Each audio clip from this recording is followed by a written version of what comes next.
Is we have to. Hi everyone, welcome to Awaken Hidden Truth with Scott Lemriel.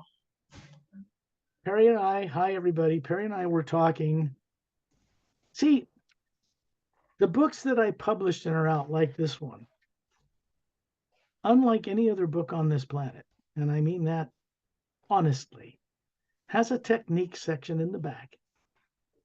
Lord of the Rings, Harry Potter, none of the other books have technique sections in the back to help you understand waking up deliberately suppressed or hidden truth. And I mean truth about who you are as a being, not a body, and your co-creative purpose in existence in the entire grand multi-dimensional creation. This has that.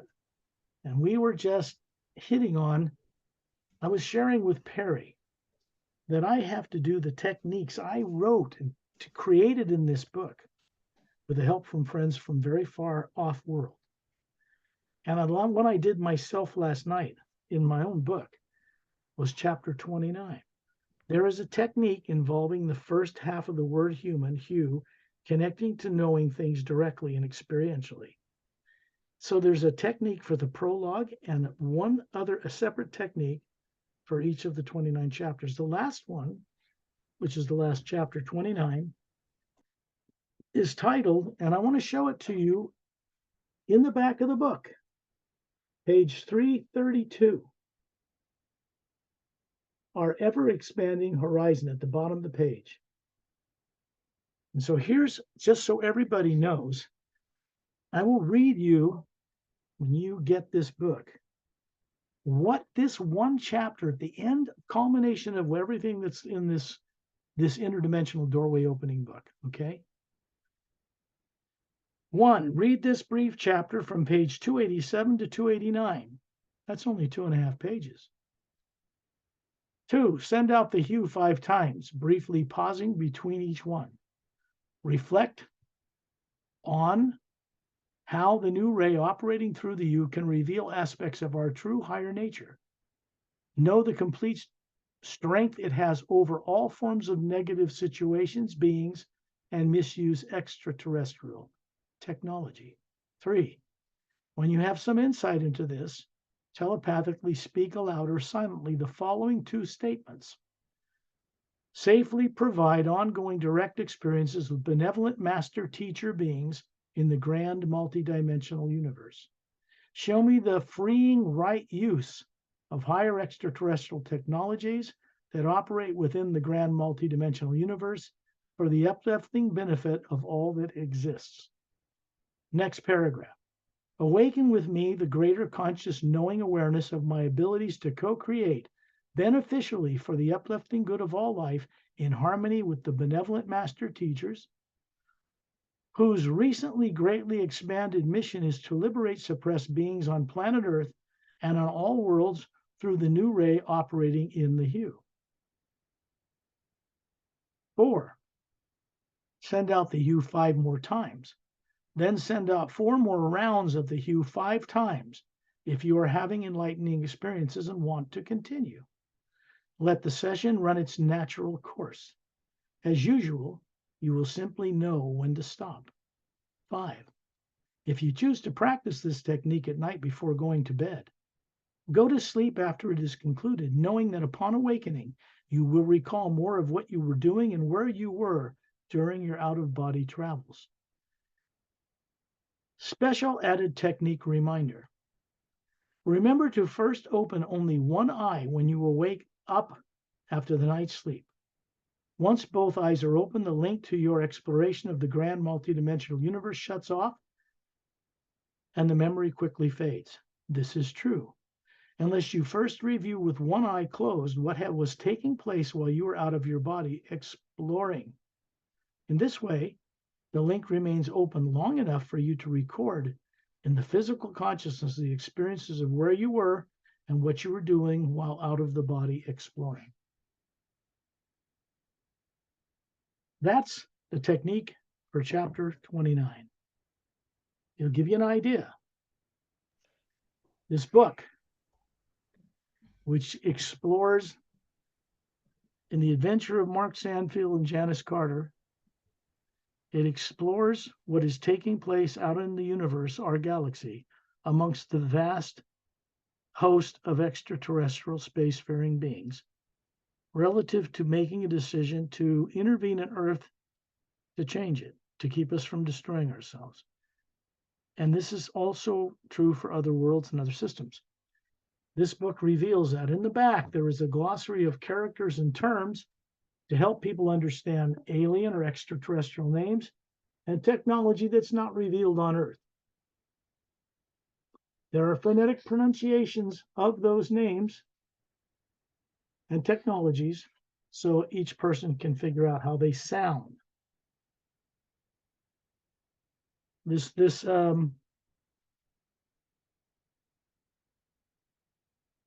Coral Shauna is the name of a person in the book, Coral-Shauna. It's pronounced COR-EL-SHAH-NAH,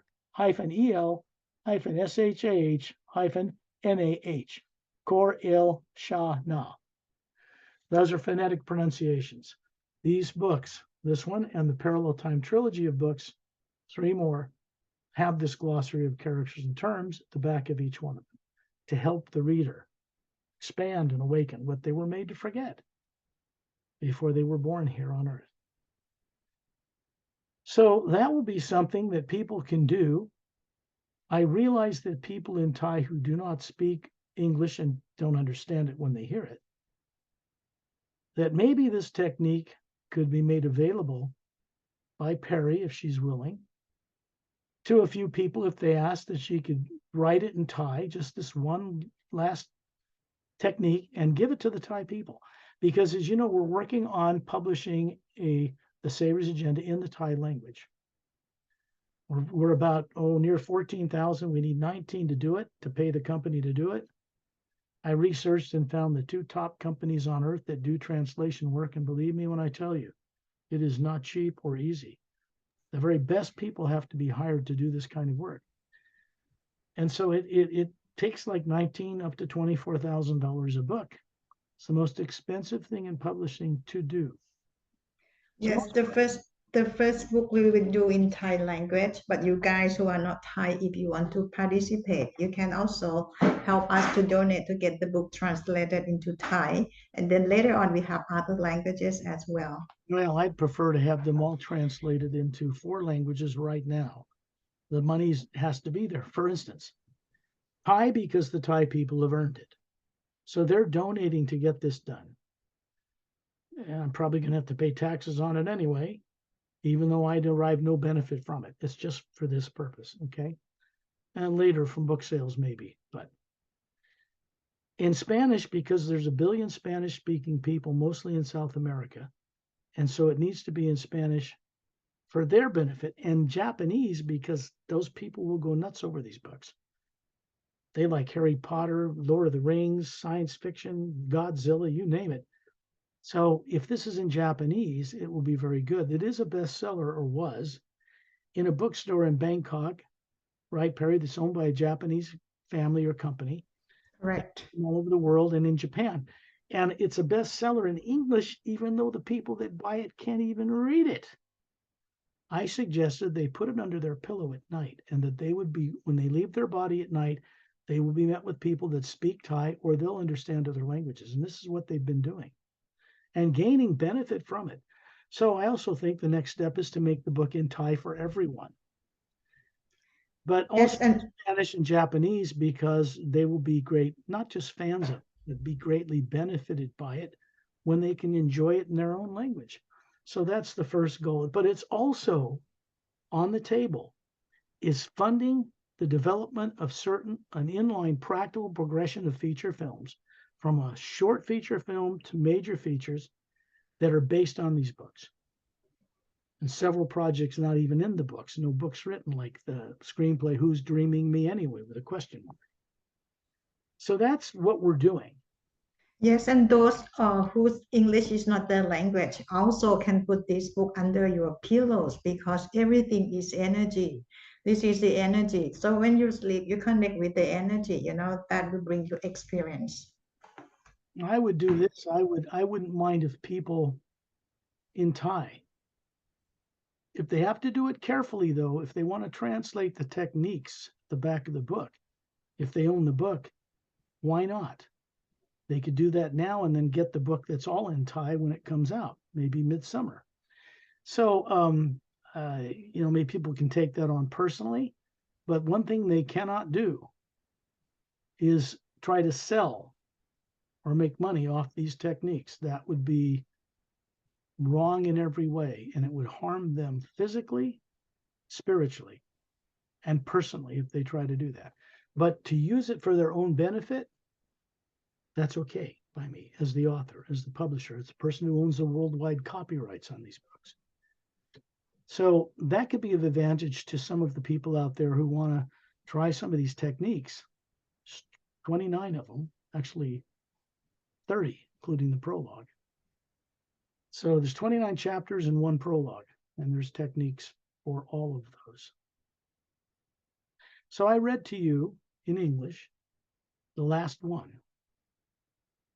There are some really incredible techniques and adventures that take place before you get to that last chapter. But it could benefit anybody that applies it in their own life. The best way for them to experience whether these words are true is to do it themselves. Put in a little effort, do it regularly every day. Go to bed practicing to remember to only open one eye when you wake up, as the technique stated. And if you don't do the work, you will not get the results. Simple as that. Okay. Now we can move on from that subject. Yeah. So we're on a kind of a radio show, as we call it. How are you guys? How are your experience with the book? Please share with us. This is one of 3 other books. It's called the Parallel Time Trilogy. It's the Emerald Doorway. These characters here are not from Earth. This is a Dren, Izetta, is intelligent, more intelligent really than these, but he's not human. But he's a buddy to Caleb and Melina. This is a master teacher teaching them, introducing them to the source behind all life. Prime creator, the ancient one, which looks like this. And these beings at this point, 100,000 years ago on Earth, do not know that one of these is floating above their heads right now. That looks like this, but smaller. Because that is soul, that's the Atma, that's the real being running one of these machines, these DNA bodies that no one keeps and aren't permanent. So this book is a lot, and the Saber's agenda is about revealing to people what they are that isn't a physical body. They've been made to forget when they were born here. And it gets into why and how that happened. In this book, it also shares with people why the poles of Earth flip overnight every 100,000 years, destroying all life on the planet, almost all of it, and how that has been stopped. It's been stopped by beings who run the mechanics of the multidimensional creation, run galaxies, run planets and stars and moons, and keep everything working the way it is. And those beings aren't revealed much, maybe mentioned, but they're not revealed in these books. That goes into my private work with people, private recorded sessions, and some public ones like this radio show where I do guided journeys, and in hotel meetings that Perry sets up where I do guided journeys for people that come to the hotel meetings as well. There'll be one in end of May here. I think it's on the 20th. 20th your time, my 21st Thailand time. You can get in touch with Perry if you want to go to that. It'll be quite. Yeah. And then there's one in June on the 16th on a Friday, my Friday, your Saturday in June. Yes, may I interrupt about this pole shift 100,000 years ago? Me personally, I can't find anywhere else that the way the books describe, how it happened, how it impact from the another galaxy, Andromeda, and our Milky Way galaxy. You got to read this book, very interesting, very scientific. Andromeda didn't have anything to do with the polar shift. Yeah, I know, but the way it's described, how it impacts. Well, as you know, this is the second book, Guardians of the Ancient One, the key characters, Master Teacher, Caleb, Melina, and Etta, right there. There he is. And this goes into the deeper story of what took place back then, which is more about extraterrestrial, human, and other involvement in our ancient Earth history, a history that is not taught to people on Earth, because that was before 100,000 years ago. And solar system history is also revealed, why there's an asteroid field between Mars and Jupiter circling in the orbit of a planet around the sun today. Because scientists don't have a clue how that got there. They just make stuff up. The third book is Journey to the Center of the Universe. That is Melina swimming down towards a dome under the bottom of the ocean on the planet Oceania that's on the other side of the Milky Way galaxy. This is about what happens at the end when the bad guy defeats himself in a way and is taken all the way to source above the void certain esoteric groups know about on Earth, where he meets with the prime creator, the source, the ancient one, the supreme being, and is confronted by all the evil he's done. And even then he's treated in a kind way. But the point I'm making is that this journey, which has been written as screenplays, all four of these books, the audience will be able to go to that source during the journey. It's not preached to them. Nobody's trying to convert anybody or get anybody in or out of any religion, but it will wake people up because they can visually and sound and music go on the journey with the bad guy right to the source and begin to remember what they were made to forget. That's why this book is important and why those 3 feature films will be very important. So the screenplays for all these are done. Now what we're doing is there are several people on Earth that are being worked with right now when they're out of their bodies at night that are extremely wealthy, that want to do something with the funds that have been put under their custodianship in a better way to not only help themselves wake up, but get, in other words, to be a co-creative participant in saving this world and its leaders who are making decisions based on fear from destroying life here. It's that important. So sooner or later, they will contact me. One already has, 2 actually. So at some point, we'll get into a much larger scale of doing this work, not only for books and getting talking books out and these books in other languages, but we'll also be able to hire a lot of people, work on the feature films in a practical way because they're commercially bridged, but they go farther and deeper than other films have ever gone. The whole feature film business and the music that's associated with it hasn't even scratched the surface yet of what the potential is and how beneficial it can be used around the world commercially. So a lot of my work and most of my life has been dedicated to providing and creating not only the books that are, in a way, action-based, experiential-based on my own experience, but they're designed to help others have the same experience of awakening knowing.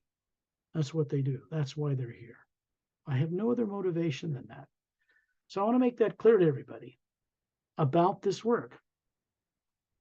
And Perry has been courageous enough to share a radio show years ago now for us to do this, and yet I don't put it on my YouTube channel. All these radio shows we do and the hotel meetings she sets up in Thailand, they're on her YouTube channel, not mine. So there's a reason for that, because it provides a way for her to be a co-creator with all this work. I've done all the other stuff, but no person can do this work alone. Nobody can make a feature film or run a publishing company on a larger scale than I've done without hiring other people, without providing a way for others to live, without making it possible for others to contribute. So this work is about making and opening a platform for many other people around the world to assist with their own transformation, because it's going to happen. They have a choice to either co-create with it or drop into unconscious fear. And if beings from other worlds didn't choose to get involved with this planet, people on this planet would have destroyed this world in nuclear war already. So I don't worry about nuclear war at all. but that's because of what I know. I don't work with belief or faith because it's speculative and you don't know. You believe something, and that's fine, but belief and faith should lead to direct, conscious, enlightened, knowing experience. Because if it doesn't, it's a dead end. So we want to make whatever the religions are on Earth, whatever the politics are, we on Earth are going to have to work in respectful harmony with hundreds of millions of races out in our galaxy. There is no getting around this, folks. Never. The only thing Earth is in right now is in a position to be suddenly shocked with the reality that not only are we not alone in the universe, but there are many millions of races far more advanced than us. And if we want to take advantage of their benevolent nature, if we want to take advantage of the technology and healing and disease cures and turning on genomes that are shut off on people on Earth and get more than two-stranded DNA and evolve, then we're going to have to accept their kind assistance. Governments on this planet turned them down a number of times out of fear. And sooner or later, well, I'd say sooner than later, what we call full disclosure of far more than just that extraterrestrials exist is now underway. Even in the Pentagon in the US, it's underway to a degree.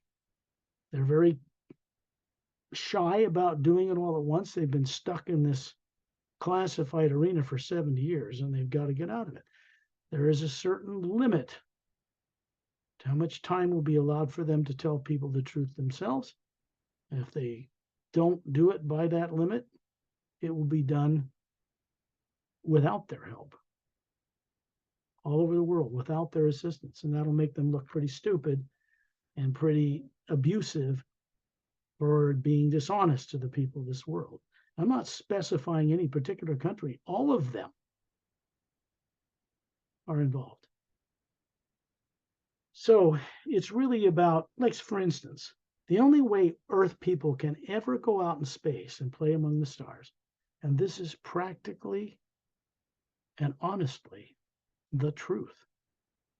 We are never going to be allowed to play among the stars until we can respect life that's out there first. And for that to happen, people on Earth need to know that it exists. Not because someone says it, but because they experience it for themselves. That's coming to this planet, whether we like it or not. So the fact is that the greatest majority of spacefaring races are kind. They work together in harmony. They're not tyrants. There are a few tyrant races that have come to this Earth and messed with some things, but they have been removed from our solar system. Not by our governments, not by our militaries, not by our classified people. So they already know that disclosure has to happen. Project Blue Book and some other things, and the little tic-tac ships, these cylinder ships that were monitored and tracked and by F-16s off a carrier off California and other places in the world. That information was put out in the world by the Pentagon. That's the beginning of disclosure. Project Blue Book was manifested through the History Channel, not the Sci-Fi Channel. So if you want to see some pretty good disclosure, go take a look at the last episode, because there were only 2 years of it, and then the Pentagon shut that down. They said the A&E that owns the History Channel did it, but it was successful. There wasn't any reason to shut it down. And this was at a time when COVID was around and people were hoarding toilet paper and paper towels, freaking out, causing a world's end just by hoarding that stuff, creating shortages and everything. So this is one of the reasons they're very cautious about releasing what they know about extraterrestrial life. The fact is, everything we're enjoying now technologically, fiber optics, computer chip technology, work on ion-powered engines, getting away from rocket ships powered by explosive fuel, which will never go fast enough to go very far in space anyway. And all this idea of warp-powered radioactive warp cores is fantasy. It's nonsense. There's no ships out there that travel the stars running on radioactive cores. They're outlawed. Our solar system is quarantined, and not by us. Make no mistake about this. It just means that they're protecting themselves from the most violent, unpredictable race in the galaxy, Earth people. And they're not going to allow us to go out there and plunder their planets. And it's Chinese, it's Russian, it's the United States. Forget that. That's nonsense. The only way we're ever going to get out in space is to work together. One space program, all the countries, forget that other bickering and nonsense. It's a waste of time. And it's only destructive. And since none of these countries on Earth are ever going to be able to enjoy traveling amongst the stars with their big egos and making decisions based on fear to bomb and blow up innocent countries and stuff, no. This cannot be taken off this planet out among the stars. Now, certain people in the classified community know this well enough even now. Full disclosure means everyone on Earth must know it as well. So I bring this to you not to put anyone down or criticize any religion or any particular government.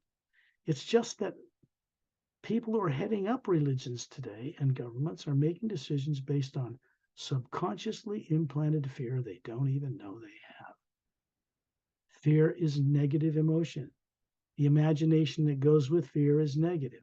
In space-time, under one of the simple laws of physics, every action creates an equal and opposite reaction in space-time.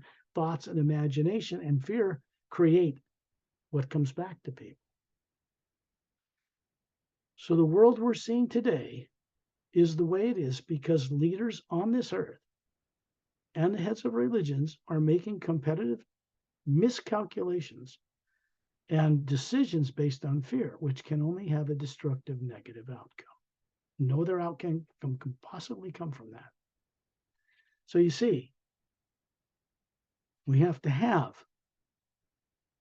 friends from out of town, as I call it, people from other worlds intervening here, or this planet and its people are going to be dust.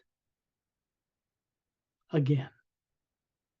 What do I mean by that? I mean, there's a history of Earth going back 65 million years with numbers of civilizations that have been much higher than we have today that were destroyed overnight when the poles of the planet would flip. Golden Age to Iron Age and back to Golden Age like a frickin' yo-yo. That's over. What stopped that, what put the poles back, wasn't us on Earth. Now, people on Earth don't know this. So I don't blame them for being abusive to animals and life and everything else. They are responsible, but not entirely. Because what was implanted in them in what we call the artificially created subconscious domain, which is artificial, was put there to keep them stuck on this planet, like political prisoners, revolving around and around, life after life, being born with no memory, or very little. The Atma, the spherical shaped energy that is the being that runs a human body through the pineal gland, not the brain. It has to have an energy source external from the body to even run it, just like you get in your car and turn the key on and drive it. If you don't get in that car and turn that key on, it goes nowhere. Neither does a human body. A cat or a dog or a bird has an Atma running it, what people call soul. It is made of an energy that is the predominant energy in the whole multidimensional universe. It is not nuclear or atomic in nature whatsoever. No atoms, no quarks, no electrons, no protons, no neutrons, no DNA, none of that. Not the explosions on the sun, none of that. It is that what appears to be black energy out in space isn't black at all. What they used to call dark matter isn't dark at all, except human eyes can't see it. Because human eyes see a small amount of the frequencies of light. Light is not limited to a certain speed. It goes up into higher frequencies that humans can't see. So when you're out of your body, outside of Earth's negative atmosphere, and you're out in that space, in that omnipresent living power that appears black, it appears like a white golden light everywhere. And it has a sound to it. Underneath it, you can hear. And that energy moves up through all the multidimensional creation, up through the planes to the source itself, far above what certain esoteric groups on Earth call the void, far above it. And people travel on this first sound behind all creation. Before the lower worlds of time and space were built, they moved in this energy field. So the Atma is comprised of the very same non-nuclear energy. It is energy. As the source behind all life is self, identical in every way, like a drop, a spherical drop of individual being in a mighty ocean of that same energy. This is the first thing that was closed down in people when they started playing in bodies in the lower dimensions. We're talking over billions and billions of years. What is taking place now out among the stars and the higher realities never happened before. Something new has been created in the creation itself to help to retire the failed experiment of good and evil, because it is a failed experiment. It was meant to cattle prod people to develop spiritual logic and higher awareness, to be voluntarily a co-creator with the source behind all life, not a worshiper way up there, keeping it so far away you can never meet it and you don't believe you could ever understand it and blah, blah, blah. That's nonsense. The Atma that runs a human body can understand that, even go to it and experience it. So that's what these journeys that we do help people begin to do, to remember. Against all odds, on a planet as backward as Earth is, and it's terribly backward, barely out of the dark ages with electricity.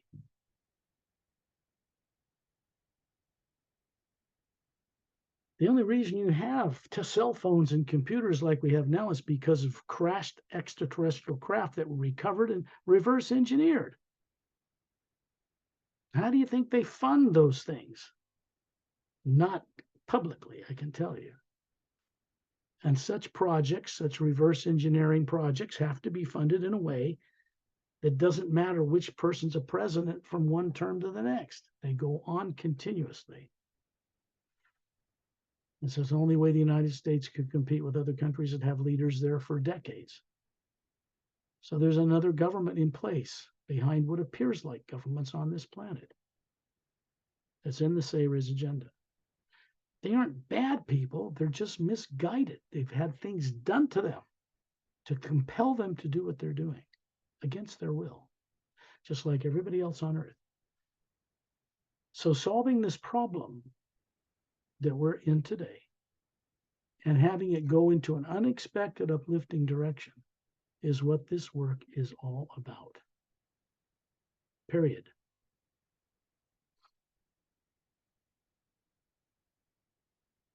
When we go on these journeys, go ahead. So get the book to read and to understand what he says. Everything is in this book. Well, not everything. Yeah, okay. In other words, many things, yeah. Journeys to Other Planets is in the books. But journeys to the planets we go to on these radio shows and the hotel meetings and the private group, few people I guided, just a handful really. And there's no money involved in any of that. Those journeys, those private guided journeys are not online. They're not on Facebook or YouTube. They've been going on for years. It's changing things. I work with the first half of the word human, Hugh, because it did not originate on this planet, period. Languages didn't originate on this planet either. Human beings did not originate on this planet. Everything you're taught in school is taught to you from theoretical people who make up stuff to answer questions they don't understand. Where do human beings come from? From amoebas from the sea that suddenly evolved? They went into reptiles, became birds, and then they started walking upright as human beings. Maybe we were a spin-off from Neanderthal, Cro-Magnon men. Those are extinct Humanoid races, we didn't come from them. We didn't come from monkeys either. We didn't even evolve on this earth. Human beings are a very ancient race. They didn't originate in the Milky Way galaxy either. Look, planet Earth has one atmosphere, one electromagnetic or a toroidal field around it, a 0-point energy field around it. It's connected to the whole 0-point energy that's out there. That's that black area in space, but it isn't black. It's a living one power, and we can connect to it directly. The more advanced races out among the stars understand this. And you have to work with that non-physical, non-atomic energy in order to travel faster than the speed of light or do anything else. You have to work with it, and you have to respect it. Or you're going to be stuck on a planet playing with rocket ships forever. So there's one atmosphere around a planet, one electromagnetic field. It's one moon circles a sun, a single sun, which is not the common types of suns out there in our galaxy. Most of them are binary, 2 suns revolving around each other, or 3. Big ones, a little bit smaller ones, smaller one, that kind of thing.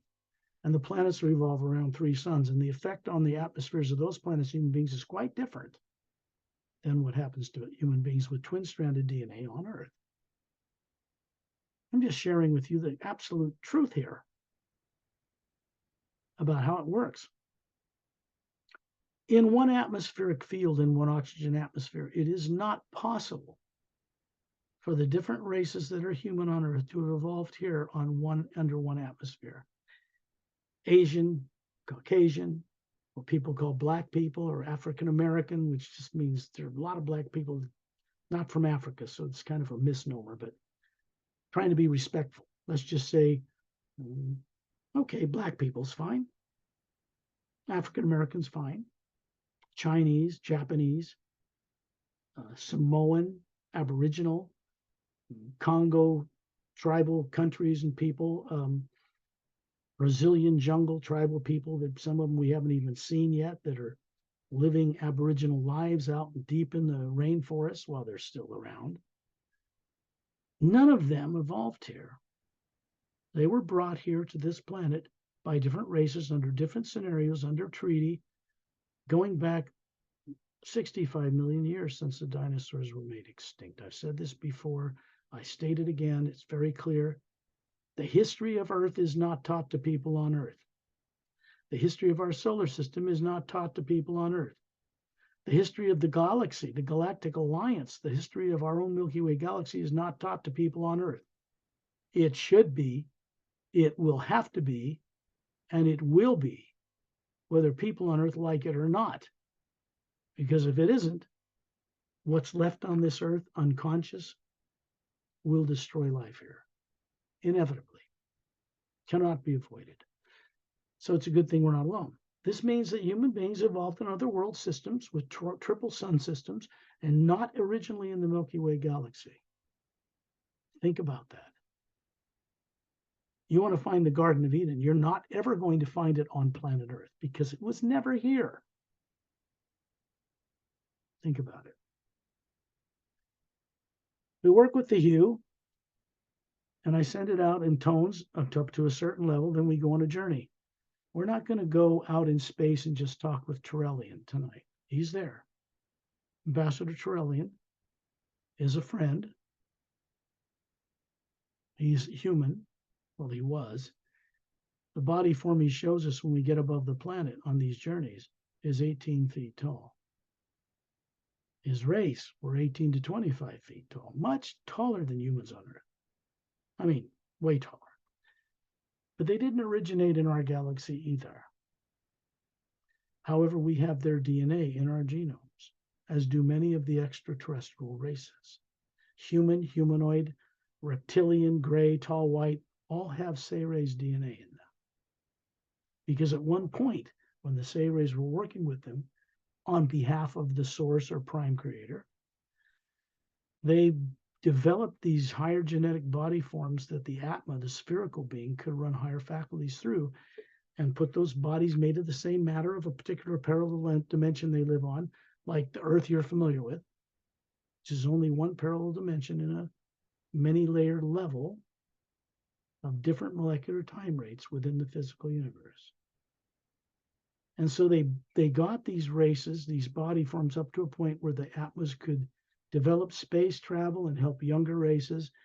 And once that happened, they were all benevolent with each other.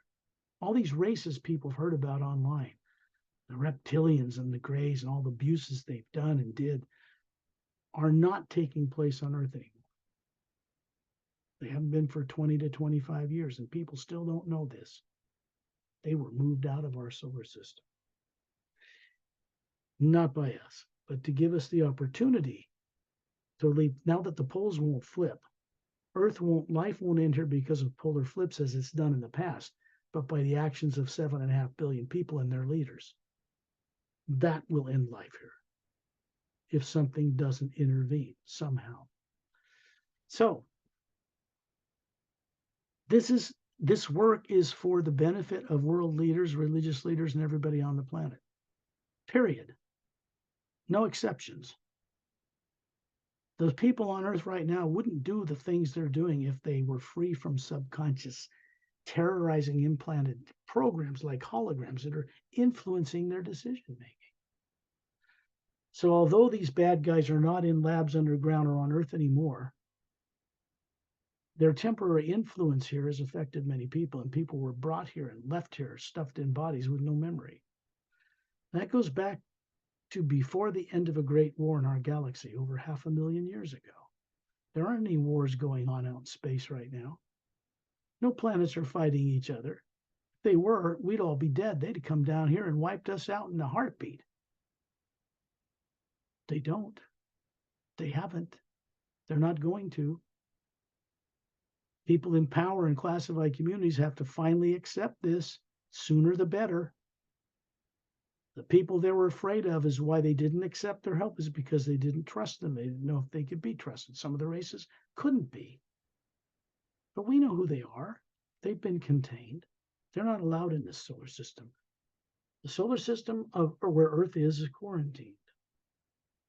It's quarantined to protect us from bringing our stupidity and fear and dangerous weapons and fighting for the spoils of war and fighting over space and who's going to dominate. We're never going to be allowed to bring that out in space. Not outside of our solar system. Never. So I want to make it clear to people on their behalf, for their benefit. There's only one way we're ever going to be a spacefaring world and be given the technology that can be given freely to us at no cost. And that's when we learn to work together somehow as one world, one benevolent government, not tyrant, where truth is paramount to be told to people and never hidden. Because that's the way most of the universe works. And we expect to play out there. They're not going to allow us to go out there and abuse what space is already occupied. And we're going to have to get used to this on this planet, whether you like it or not. So fortunately, I personally do not worry about nuclear war because it's been prevented already at least 12 times I know of. It's very highly classified. It just means that something shut down the launch computers when people tried to push the button to go to nuclear war. They didn't tell the public this. Are you kidding? No, I don't worry about nuclear war. I'll send out the hue now. And I do realize that these recorded journeys are long because most people on Earth are brainwashed from childhood to want to be mindlessly entertained by trivia and superficial nonsense until their life's used up and they die.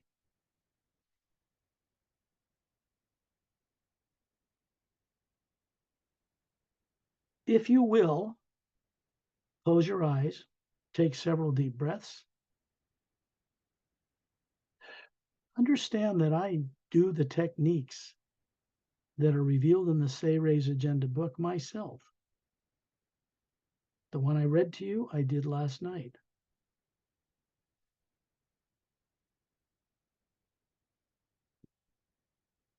Imagine someone you love and respect, you're grateful they are in your life, a person, place, or thing, but it needs to be genuine. It means when you first imagine it, it warms your heart or makes you smile inside. And when you close your physical eyes, you're shutting off the brain that accepts information through the eyes from the physical world around you. And when you do this, although you don't understand, generally, most people don't understand or know, that the pineal gland in the center of the brain will open a certain door. When people daydream all over the world, everybody knows how to do that. They don't think it's effortful or that it's hard. They just imagine going to the store and then they go there, daydreaming. When you see something you imagine, it is not coming from or originating in the human brain at all, whatsoever. The human brain and its brain cells are not designed to project a motion picture from one side of the brain to a movie screen on the other side. That's absurd. It's not its purpose. So the Atma that is spherical and is shown on the front cover of the Emerald Doorway book one of the Parallel Time trilogy, what we actually look like, that isn't the physical body, that is in the image of the source itself, you'll see it there for the first time. It is that which people on Earth need to remember in order to be free from the trap they're in on this planet, this amnesia they're suffering from.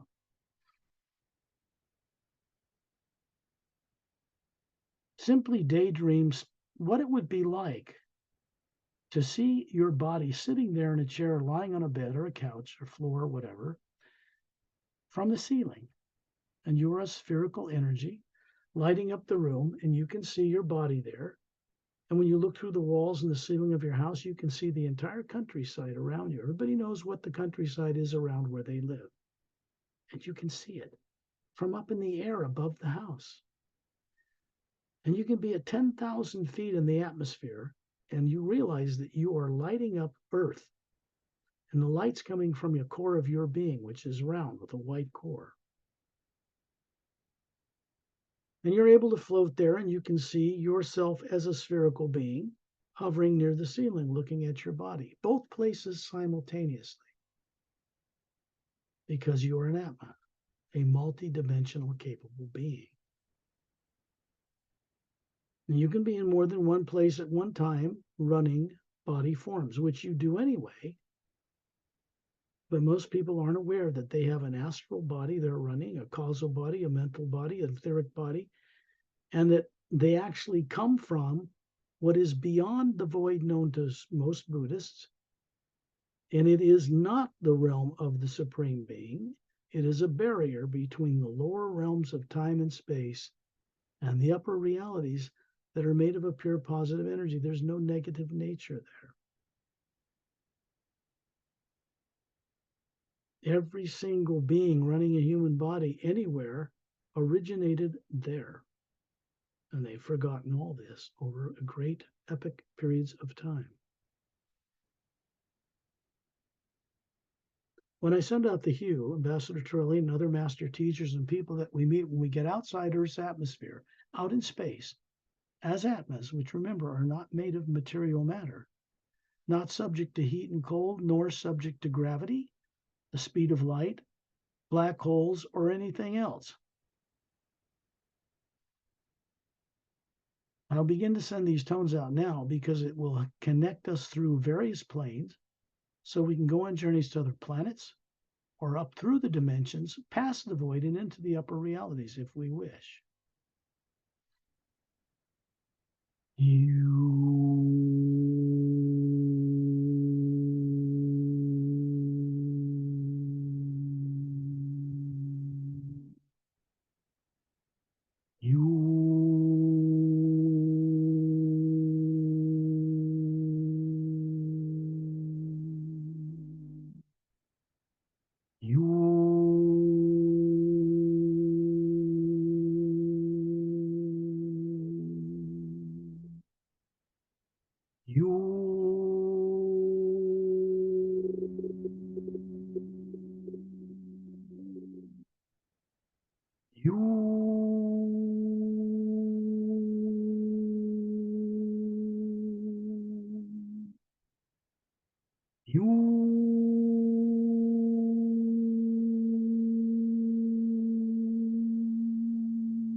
You.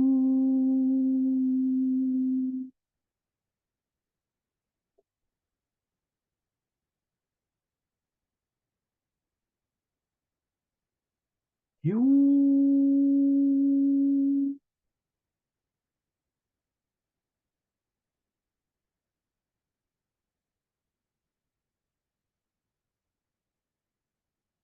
You.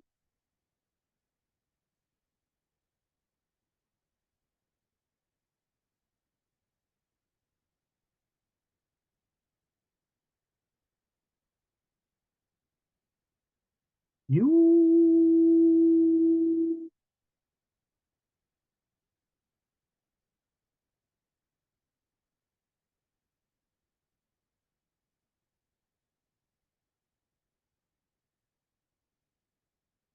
You.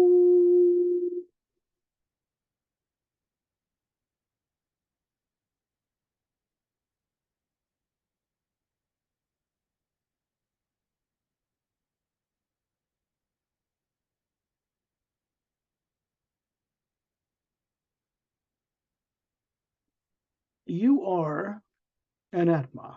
This is what extraterrestrials and many races call the atom of source, the individual being, which is spherical from the source, not a human body.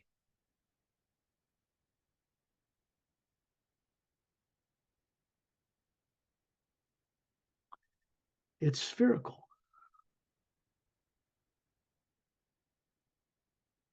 Here's a question most people never think of asking the omnipresent living energy that surrounds them.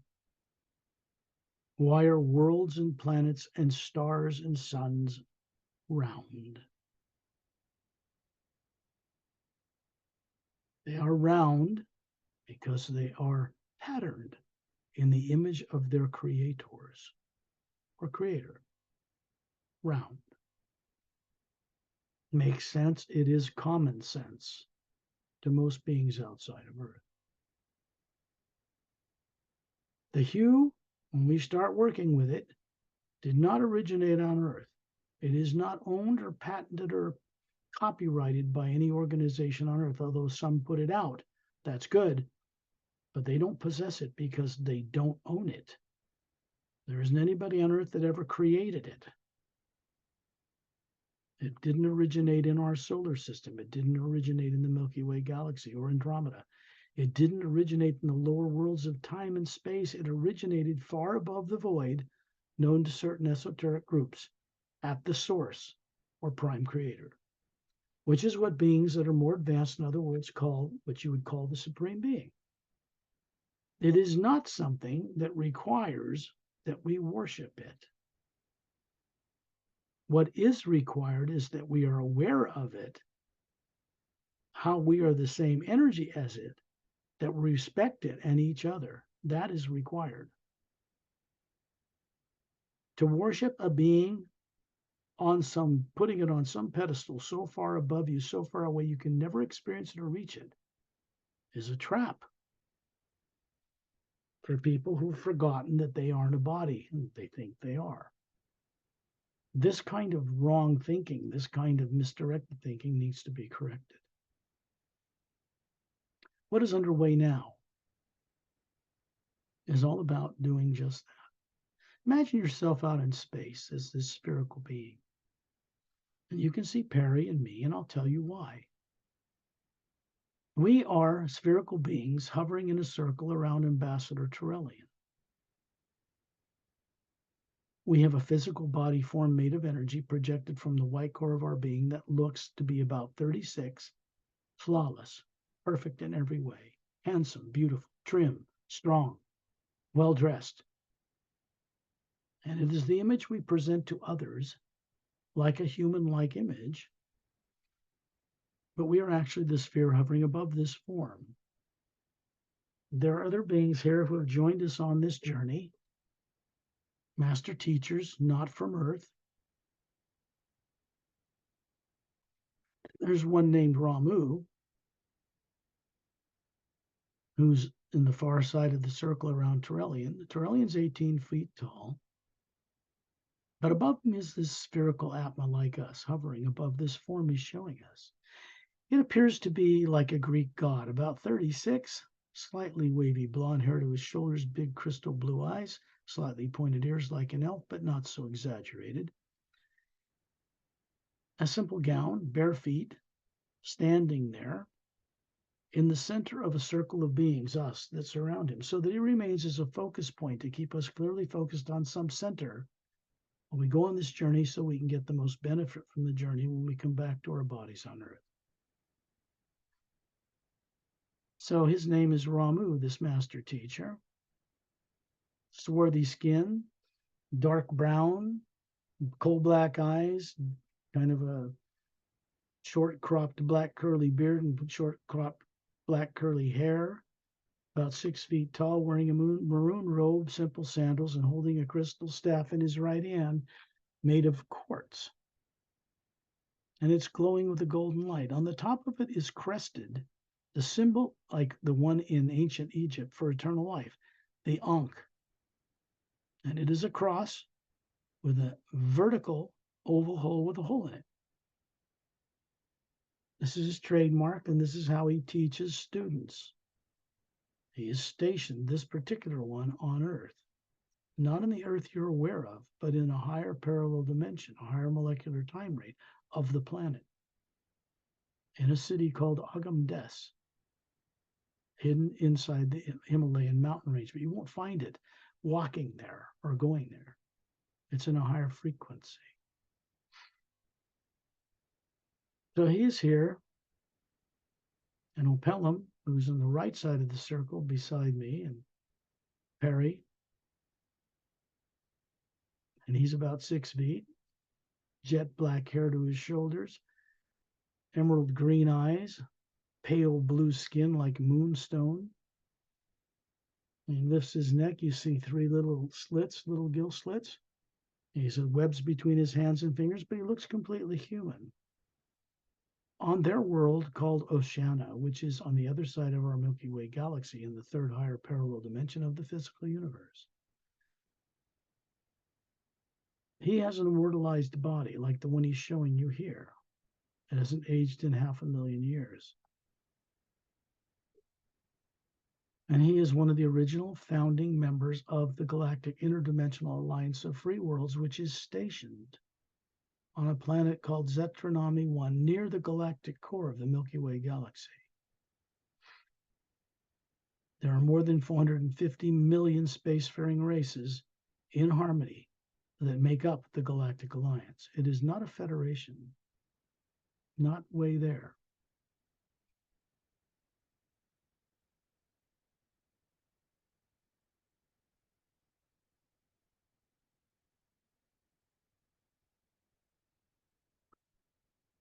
On the front cover of the Emerald Doorway book are Drens, a male and a female.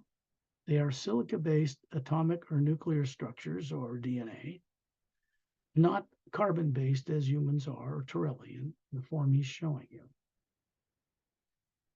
The Sayrays, like Tyrrellian, immortalized their body over 1 billion years ago in a very unique way. They evolved into the point of pure energy.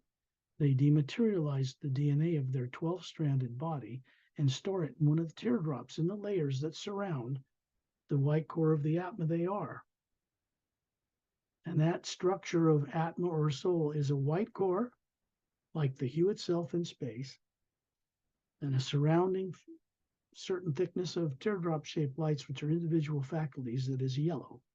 The next layer, going in concentric circles widening, is made of a kind of an orange, and then red further out, and then green, then blue, then violet, violet, and lavender, then violet and gold. Anyway, it covers the spectrum of light.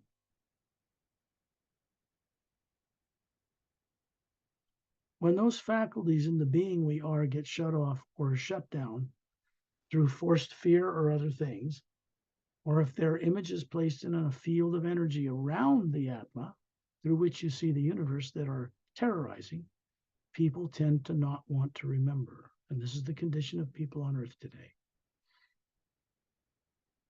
Out here in space, when the body is asleep in the trance state, which it's in now, which means you put the body in the same condition every time you go to sleep at night, and whether you're aware of it or not, you leave the body every night. This work is designed from off-world to help people begin to remember how to use their creative imagination to travel the multiverse and how to recover what they were made to forget.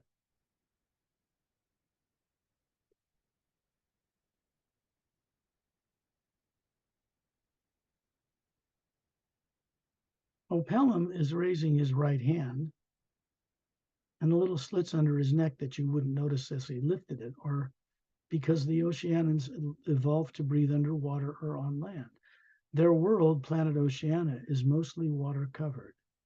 It is 4 times larger than Earth and has a few islands with domed cities on it in jungle clearings near the equator. The other cities are at the bottom of the Oceanian oceans connected by transport tubes. These are anti-gravitic transport tubes, vacuum sealed. And he's raising his right hand and pointing out in space. There are other beings here, Etta and Din. These are the Drens, about 3 feet long, from their cute little long snout to the tip of their tail. And they have dexterous hands and fingers, 5 on hands, fingers, and thumb, and dexterous toes like a human. But they aren't human. They don't really look like a salamander creature on Earth because they're not lizards. But you'll have to go into the Emerald Doorway book to see a very clear rendering of Etta. Their tail glows like crystal opal in bright sunlight, and they evolve with the ability to defy gravity and fly through the air, maybe 250 miles an hour. They have diaphragms in their noses and second set of eyelids. They have photographic memories, very intelligent, more than any human on Earth. They're telepathic, they have vocal cords, they can sing, and they have beautiful voices. And both of these two are master teachers. They come from Master Pelham's planet, Oceania. They evolved in huge volcanic chutes at the bottom of the Oceanian Ocean that were emptied out millions of years ago, hundreds of millions of years ago, creating huge, voluminous, cavernous, long corridors that evolved into natural, self-contained ecosystems. And as at the bottom of the Oceanian oceans, in atmosphere-filled chambers like that, plants that filter out carbon dioxide, it's just a miracle to see it. That and Din come from the culture of the Drens and have a symbiotic relationship with the Oceanians like Master Pelham. And they are here hovering above Torellian's head. You know, the physical forms they're showing you are exact replicas made of energy that look like their forms back on Oceania, their home world. They are master teachers as well. They aren't human. Torellian's starting to move out in space, and we are in a circle around him like planets orbiting a sun, and we swiftly go into a vortex that opens up in space. And it looks like blue-green water circling clockwise, like an hourglass. Open one end, narrow center, and opens on the other. And you can see, like you have photographic telescopic eyes, there's a planet hovering on the other side of that tunnel. And that's on the other side of the Milky Way galaxy. The energy around us appears like a white golden light, which you would call the black area in space you see in Hubble Space Telescope images. It appears black only because human eyes can't see what it really is. You have to be out of your body as we are to see it the way it really is. And through that tunnel is the planet Oceania, and it looks like an ocean covered, just a huge ocean covered world, no polar ice caps. You can just make out islands, several of them, on the equator facing us. In the next instant, we are projected beyond the speed of light into this open vortex, and we can look through the transparent sides of this whirling energy and see stars whirling past us. A moment later, we come to a stop on the other side of this vortex, and it vanishes behind us. And we are hovering above planet Oceania. It is, as I mentioned, 4 times bigger than Earth. You can see it. Beautiful blue-green luminous ocean. A couple of islands, tropical paradises really around the equator, and no other landmass above the ocean surface. Out in space at different levels, orbiting this giant planet, are 3 moons full of oxygen atmosphere, no polar ice caps the size of Earth, and they have dome cities and pyramidal structures inside them. When you look at the islands near the equator and focus on them, you can see that there are huge dome cities covering 3 golden pyramids in part of the left upper side of each dome, surrounding a long kind of ivory-colored dome. There's a half semi-spheric or half-sphere spherical curved mountain range on the back side of this domes, put there for the aesthetic pleasure of the Oceanians that work in them. There's a blue-green lake, oval-shaped inside it. And out in the countryside surrounding 3/4 of it are little white ivory-colored home domes, little white pathways through tropical paradise, winding around this lake and heading off into the scientific study area on the other side of the dome. When you look at these 3 planets circling at different distances from this planet, they are the moons of Oceania. Out in the distance, you can see 3 suns. On the surface of Oceania, standing on a golden sandy shoreline, look down and look at your feet, wiggling your toes in a golden sandy shoreline. There's a big dome city, the other side of a clearing of jungle trees by the beach.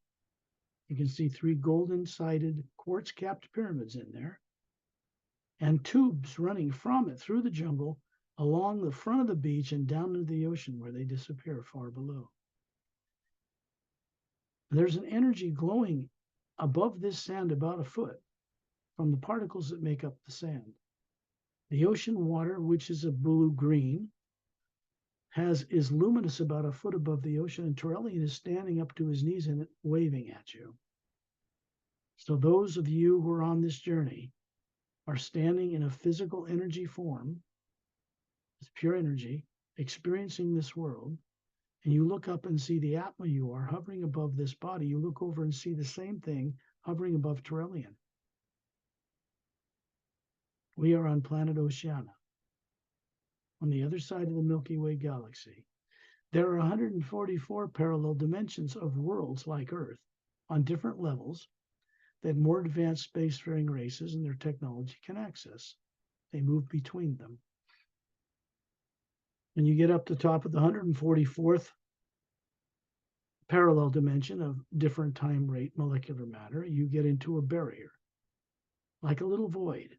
And on the other side is what we call the astral plane. Some people on Earth do.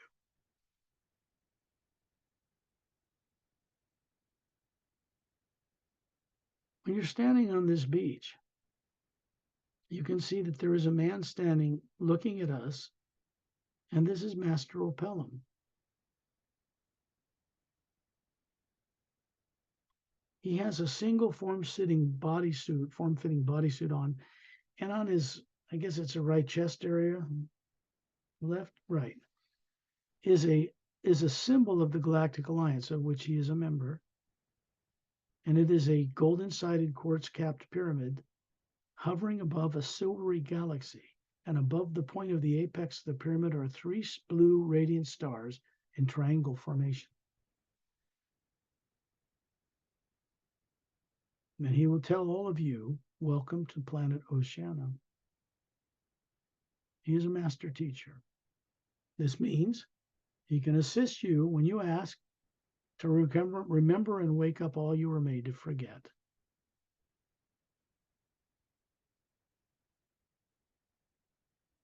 He points to this round tube that comes out of the jungle, straight across the beach and down into the ocean, and you see a car suddenly stop, a blur of light, and you can see it's a double terminated quartz crystal-like car with a canopy and 6 Oceanian men and women sitting opposite each other in these seats. And they wave at us. They look like opellum. Green eyes, slightly pale blue moonstone-colored skin, and jet black hair to their shoulders. And then the car disappears in a blur straight down the tube, down to the bottom of the ocean. We're going to follow it. Terrellian disappears below the water, and suddenly we find ourselves plunging into the water as spherical beings. And we follow this car going probably 1,000 miles an hour, straight down several miles to the bottom of the Oceanian Ocean, where you can see whale-like and dolphin-like creatures swimming around here, because the whales and dolphins on Earth did not evolve on Earth originally. We'll get into that and how that happened some other time. But here, you can realize that this transport tube connects to the base of a huge domed city on the bottom of the Oceanian Ocean. And it looks like the same one that's on the land. The 3 pyramids, the long ivory oval type dome at their base, between them, the semicircular mountain range, little blue-green lake, the individual dome dwellings, little white pathways between them, and trees lining the walkways that look like giant weeping willow trees with broad spoon-shaped leaves that are glowing like phosphorescent mineral. And this car enters this city and speeds through the countryside around the lake, and it comes to rest inside and is connected to the long oval dome situated at the base of the 3 pyramids. When you look into the foreground of the bottom of the ocean, you can see a long volcanic chute, means like a tube that moves as far as you can see in the distance upward along a sheer mountainside, which is what becomes the island, the main island on the equator, and it goes back up to that beach we were at and then into the dome city there. There are other dome cities in clearings on the island in the distance. This volcanic chute is quite large. And we're going to move right inside it. And when we enter it, we're passing right through the volcanic rock. We find we're in a breathable, oxygen-filled, massive chamber. Very, very tall to the ceiling, very wide, and it continues into the distance as far as you can see. And we're standing with opellum and with Ramu and Et and Din, who are hovering above this pathway, levitating above the pathway like they're standing up on their legs. And they're telling you that you are welcome to the Dren city of On. And we're going to walk down this pathway. There's streams along it. You can see beautiful, huge flowering plants and a mineral in the rock that is actually lighting up the countryside and in the water that makes it look like sunlight in broad midday, bright sunlight. And Et and Din are moving, levitating as if they're walking, but they're 4 feet above the pathway. And Ambassador Terrellian, 18 feet tall, is very carefully walking behind us, and we're moving into the distance. We're going to the Dren city of On, in a volcanic chamber, the bottom of the Oceanian Ocean. In the distance, you can begin to see cavern walls in the background at the end of this chamber. And there's a waterfall coming out of an opening in the rock up near the ceiling. It's pouring down a number of tears and empties into a long oval blue-green lake. It's luminous. And along the curve of the shape of these walls are these convex, meaning half spherical shaped domes that are on the sides of the walls that are individual Dren living quarters. And there are little children Dren and Drens flying through the air, and some little Drens waving their little hands at us as we approach this city center.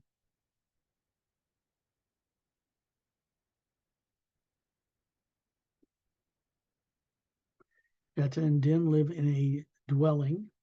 Off to the left, there's an oval cavern opening that goes up inside into this dwelling that has this living room, curved canopy, this semicircular sphere. And they're all over the ceiling and the walls surrounding this lake on both sides of this end of this chamber. This is the Dren City Vaughn. There's a fountain in the center. We're going to go into this oval, kind of an oval opening, and walk up this smooth ivory textured ground. And we're going to be sitting inside the living room of Etta and Din's home.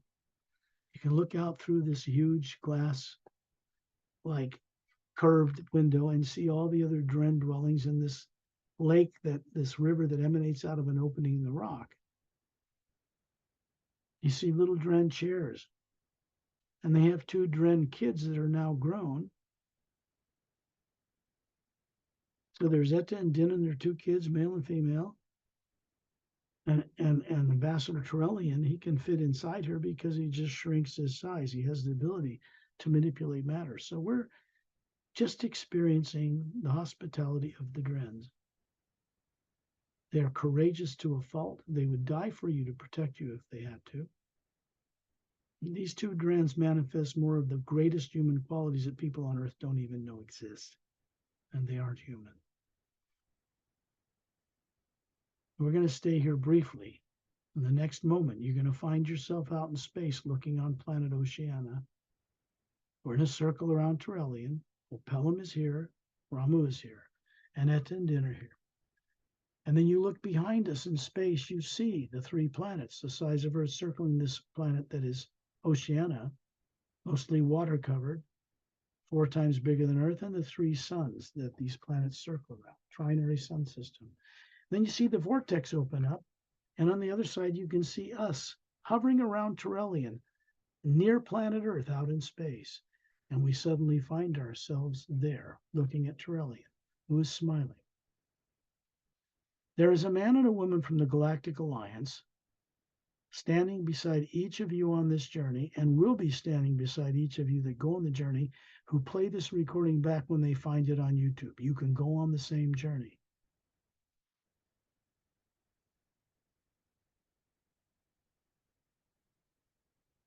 These beings help to keep fears of the present and future that are subconsciously driven turned off with your sleeping body back on Earth while you're on the journey.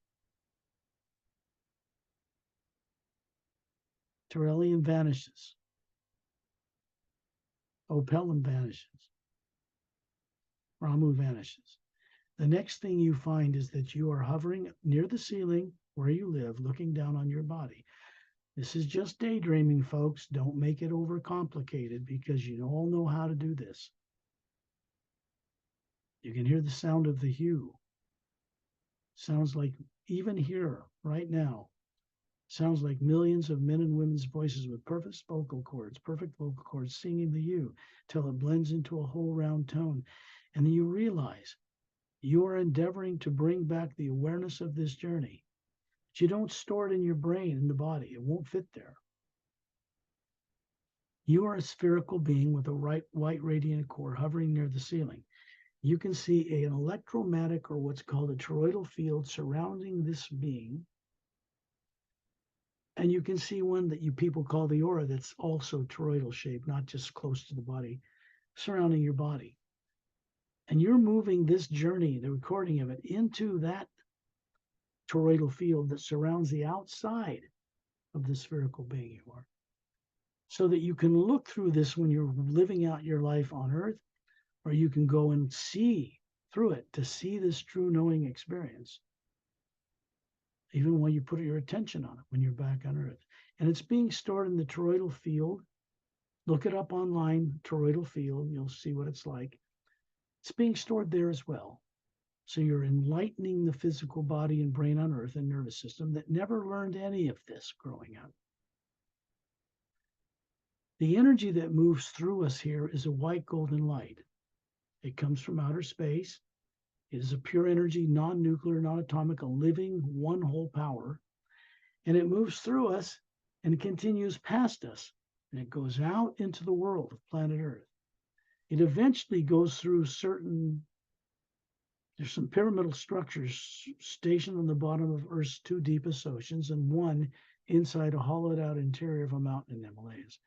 And it moves through a fountain in those structures and goes to a big pyramid that is stationarily hovering in space between two stable asteroids in the asteroid field that circles at high speed in the orbit of what was a planet around the sun between planets Mars and Jupiter. And then it moves through that and connects to other large pyramids stationed between stars.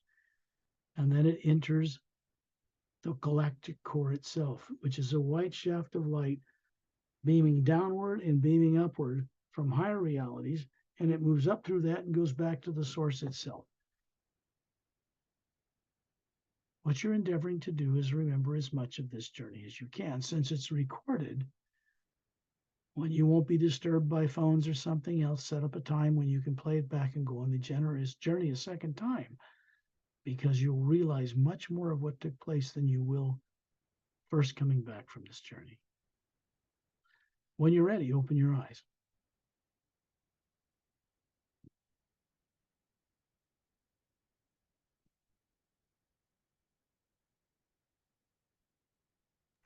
So you open. Thank you. Thank you for the journey. Today I have more, I'm more enlightened today. I learned a lot more about toroidal field, toroidal energy. So in the future or even now, the beings, when they travel in the space, they don't have to go to school to learn like what is this planet. They just learn from this toroidal field, right? Right. Well, they plug into the omnipresent one power. Okay, I'm trying to make this clear for people on Earth because they've been made to forget this. And they're afraid to remember it. Most people are really afraid to confront what they think God is. They worship it, put it on a pedestal. And that's not the proper relationship we're supposed to have with it. We're meant to be trustworthy co-creators with it, correctly utilizing the creative imagination to build new things that are of benefit to all life. That's what we're supposed to do. People on Earth are not doing that. They're doing just the opposite. They're wrecking the planet and living selfishly and in fear. So the planet suffers. Animals and plants suffer. Everything suffers. It is not a normal human planet, let me put it that way. It's destined to be one, but it isn't one now. Everybody knows that. The fact that people leave their body every night and don't know it, that they can daydream and see anything, and they take that for granted, already masters of it, but they're afraid to remember or to recall consciously. That is how we travel the multiverse. It is how we get around as beings, not bodies. The more advanced races in space get around through 144 parallel dimensions in the physical universe, trade between worlds and people, because their technology allows them to change the molecular time rate between these levels. They don't go into the astral plane, which is the next major division or dimension upward. Spacecraft there for that. These two is awareness and information, but actual direct knowing experience that's been deprived to people on Earth. They've never learned it growing up. Why should they know it now? The U is the omnipresent, omniscient, omnipotent. It's a living force that exists out in space that people see as black. And even some more advanced scientists on Earth today know it is not only not black, it's packed full of energy. It is not nuclear or atomic in nature. It does not observe the law of physics. The people in the CERN super collider who crash particles together at near the speed of light could detect this other energy that doesn't quite work towards the law of physics as it's understood. For instance, there's no limit to the speed of light, number one. And number two, because they didn't understand what to do with it, but they knew it's behind all matter, supporting matter somehow, they called it the God particle. These are scientists, some of them quantum physicists, I suppose, theoretical physicists, engineers, and that built this thing. So they're beginning to understand or remember some of what they once knew. They don't quite realize that yet.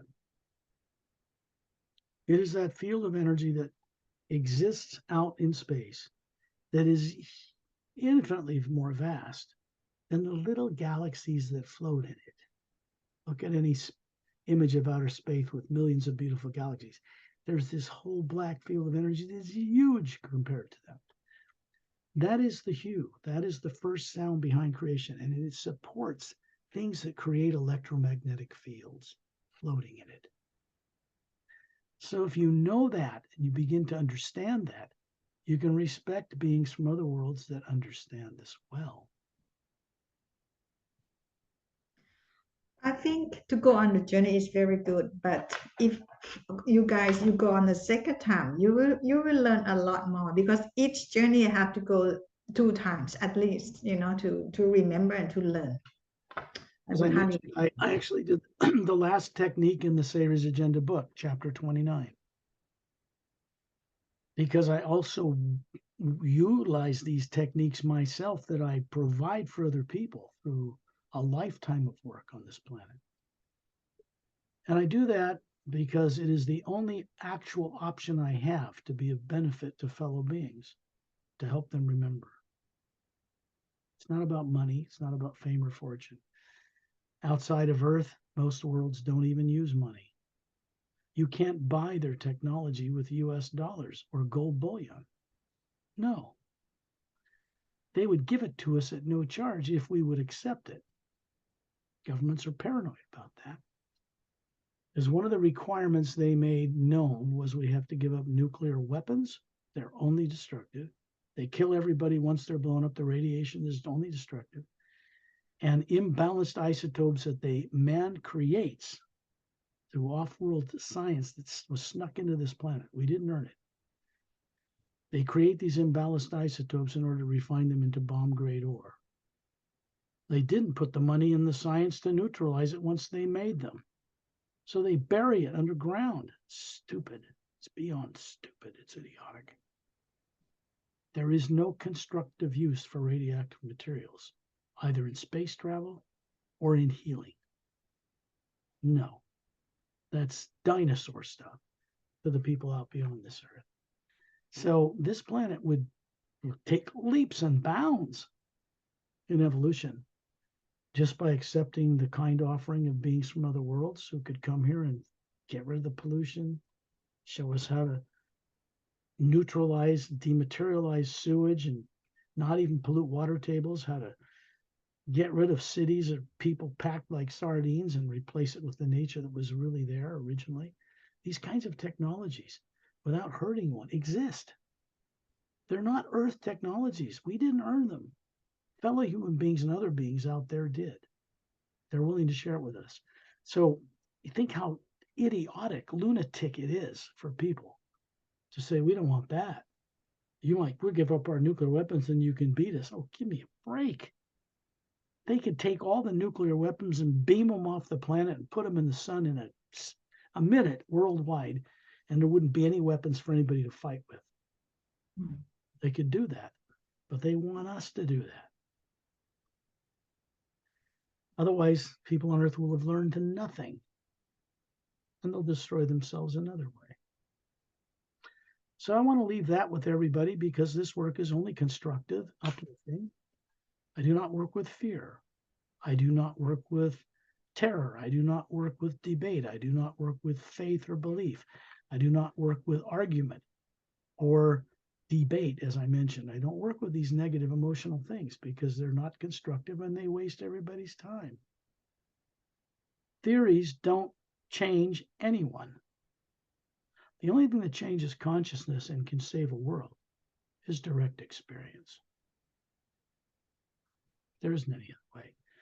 So this work is about helping many other beings from other worlds and other realities that I work with, from above the void even, to bring about an unexpected change on this planet. It's either that or we all get in a truck and find an ice high cliff and drive off it together. Save ourselves the trouble. See? We only have one real choice that makes any sense. We have to work together as one planet of people, not by dictators or tyrants, without fear, to go out in space and join other races. That's the game we're in now. There is no other game available to us. period. Beyond this earth, we do not have the right to play in other people's playground and bring abusive, fear-ridden, nasty things out there. Sorry, ain't gonna happen, ever. There won't be a Star Trek in the future with radioactive warp cores anyway. That's a neat adventure, and I like the movies too, but that's not the reality of what's out there. Those types of materials are illegal for good reason. Okay, Perry.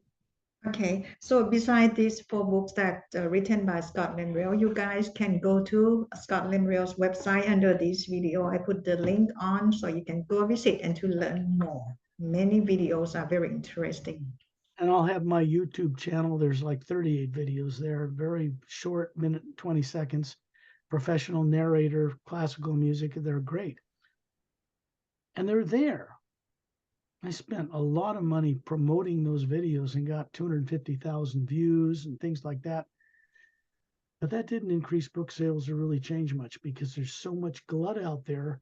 How do people find my YouTube channel on a planetary scale? How do they take advantage of these free videos? They're not monetized.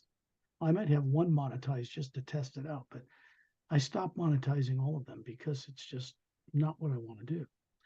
So the videos are free. You can't buy anything at my website. There's 4 websites, actually.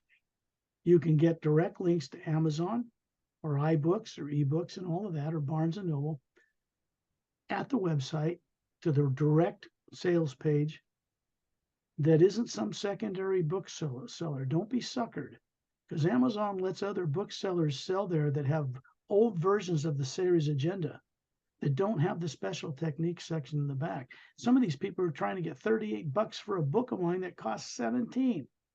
They're crooks. So be careful. Go to the links that are at the website or go right to Amazon, type in the series agenda, and make sure you only buy it from the Amazon direct link itself, not some secondary bookseller. And get the latest version too. Yeah, because that's the only one that's put out by iBooks, the only ebooks. It's the only book that Barnes & Noble sells. The latest version is the only one that Amazon sells. But some people still have copies of the old book when it first came out years ago, as it evolved into something much more as it was intended to evolve. And all the books are in a 6x9 size. They don't sell these littler ones anymore. Nobody does. They're all 6x9. 6x9. 6x9. These are the covers you want to see. These are real actors in costume portraying these characters. That's the way the top covers are made for books. That's a real actor. That's a real actor. That's a real actor that are put in these books. And this is original artwork, so they aren't taken from the internet. And so all these books are 6x9. This is the current, the one you want, with the techniques in the back. That is a mile-long cylindrical ship called the Emerald Star Cruiser. It is stationed right now in the ice rings that make up the rings that surround the planet Saturn. And our system's patrolled. You'll find this out. Okay, that's it. Okay, you guys, thank you for watching. Please thumb up, subscribe, and don't forget to ring the bell to get the notification when we have new videos coming. Thank you, Mr. Scott Lemrell. Thank you, pbince, for having the courage to do this once again. Yes, you guys, see you again next week, next time. See you next week, next time, next awakening. Yeah.